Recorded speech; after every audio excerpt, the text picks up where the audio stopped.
Hello everyone, in today's video let us learn about the parasexual cycle in fungi. The parasexual cycle was discovered by G. Pontecorvo and J. A. Roper in 1952 in the filamentous fungi Aspergillus nudulans, which belongs to Ascomycetes. But this Aspergillus nudulans was seen to undergo a imperfect state or a parasexual life cycle. Therefore, they are called as Emersella nudulans in Deuteromycetes, wherein the recombination of hereditary properties is not based on sexual reproduction but on the mitosis. The parasexual cycle may or may not be accompanied by a sexual cycle. So, in parasexual cycle, there is plasmogamy, karyogamy, and haploidization that takes place. But instead of regular sequence of events as in meiotic cycle, in parasexual cycle, the various process may occur at unspecified point and unspecified time in one mycelium. Therefore, parasexual cycle is defined as a cycle in which plasmogamy, karyogamy, and haploidization takes place, but not at a specified time or at a specified point in the life cycle of an organism.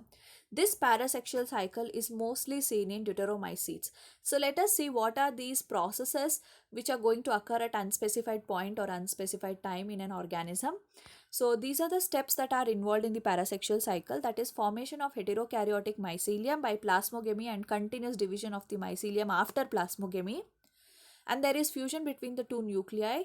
Then there is once there is fusion, a diploid nucleus is going to form. This diploid nuclei will undergo continuous multiplication, after which there is occasional mitotic crossing over which takes place.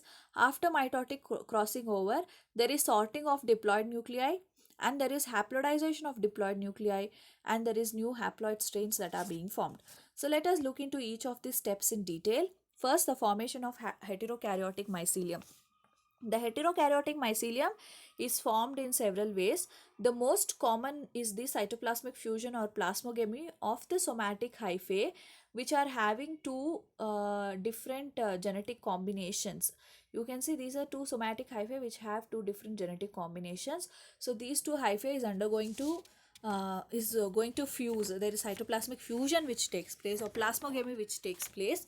Once the plasmogamy takes place, the mycelium is going to continuously divide, so its progeny spreads through the mycelium, rendering it a heterokaryotic state.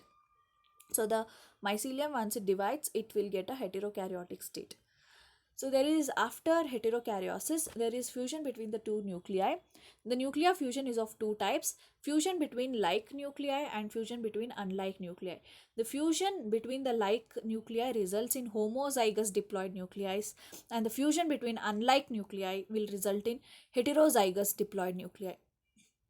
Once the nucleus has been fused, this nucleus will undergo multiplication. Two haploid nucleus will fuse to form a diploid nucleus, which could be homozygous or heterozygous.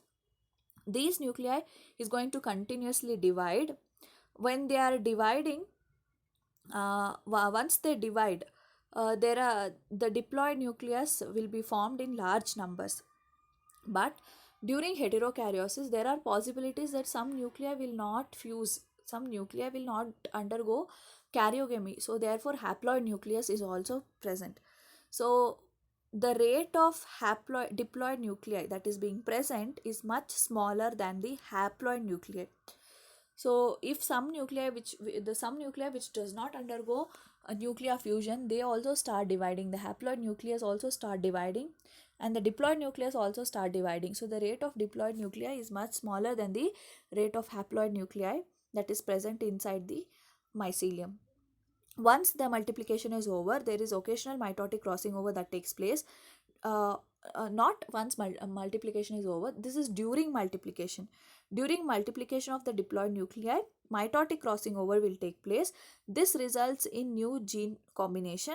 According to Pontecorvo estimates, the amount of recombination which may be expected to occur in an Ascomycetes through its parasexual cycle is 500 times smaller than its sexual cycle, after which the sorting of diploid nuclei will happen. So the diploid nuclei which is undergone mitotic crossing over during its multiplication will be now put into conidia. So the diploid nuclei will form conidia, uninucleate conidia.